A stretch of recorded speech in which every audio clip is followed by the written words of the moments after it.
is Giel. That is Dutch, Afrikaans. And I'm very proud, I am the youngest fossil on this farm. You are very welcome to make photos and videos, as many as you want to. Please ask questions. Here rests Under Officer Johan Spitzkoppe. He was born the 2nd of November 1877 at Vrijnwalde. That's in the district of Danzig in Poland. And he died 13 November 1904 on the farm Spitzkoppe. So you see, 1904, the name of this farm was already Spitzkoppe, called after this small sharp hill you saw next to the road there. And it fell open on a piece of a fossil. And then I phoned my brother-in-law. At that stage he was a zoology professor at the University of Stellenbosch. And I told him that I found a salamander fossil. But he laughed and he said, no, that's not possible. A salamander is too young to be fossilized. A certain Dr. Berger Olofsson worked in his department. And Dr. Olofsson told him, this is the Mesosaurus. He wrote his PhD about these fossils, his doctor's degree.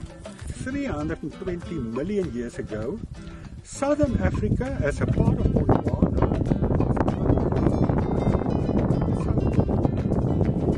then around about 270 million years ago, as it became hotter, the ice started to melt and it filled all the hollow parts on the continents.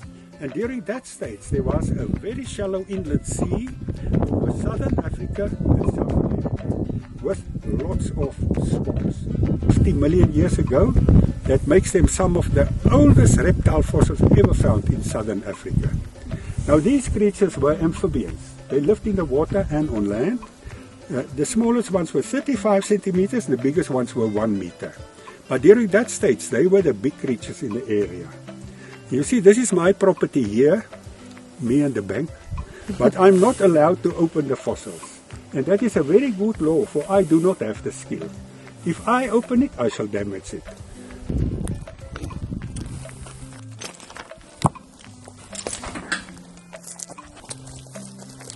You see, we found this piece of sediment next to the road there. And we put it here in cement, for it's safer here than close to the road.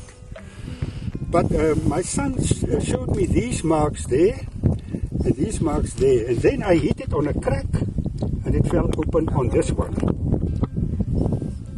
With the same as the modern animals, the humerus, the radius and the ulna. With the 5 fingers, you can see the finger joints and the wrist bones.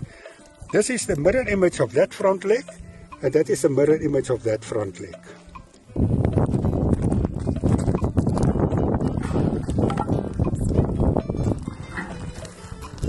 Okay, here we have a very nice piece. You must make photos here, it's so nice in the sunlight.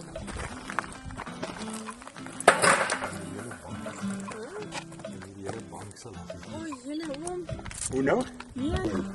And there we see the print of the neck with the print of the spine with prints of ribs, and the tail also eroded away. These creatures had long, strong tails. They were probably very strong swimmers. And there we can see the hind leg. And Dr. Olofsson described it the same as the modern animals, with the femur, the tibia and the fibula, with the 5 toes. You can even see the nails, and if you look closely there, you see that middle toe was dislocated. And now the people from Austria ask me if we built it like that. But that is natural. We do not work so hard in Africa. And the dolerite rocks is grey inside, but the black on the rocks is manganese dioxide, and the brown is iron oxide. And it's only on the surface, and they call that in English desert varnish, Wüstenlack. So these dolerite rocks, they are very hard, and the cracks has no sand in between. So the tension in the rock makes the resonance. May I start? Okay, ready?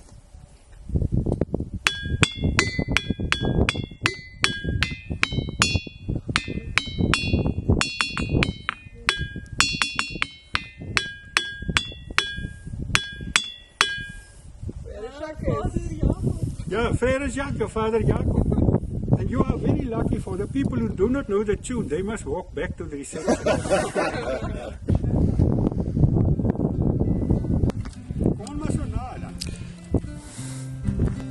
So you see, in this area, the old San people, the Bushman people, They took a dry branch like this. Then they hollowed these softer parts out. They put a kind of skin underneath there, and then they put the arrows inside. So that was the Koba. From there the name Koba tree. But you see, this is not a tree, it's an aloe. We see it on the leaves. And the botanical name is the Aloe dichotoma. Dichotoma stems. So that's what I can tell you. I hope you enjoy it.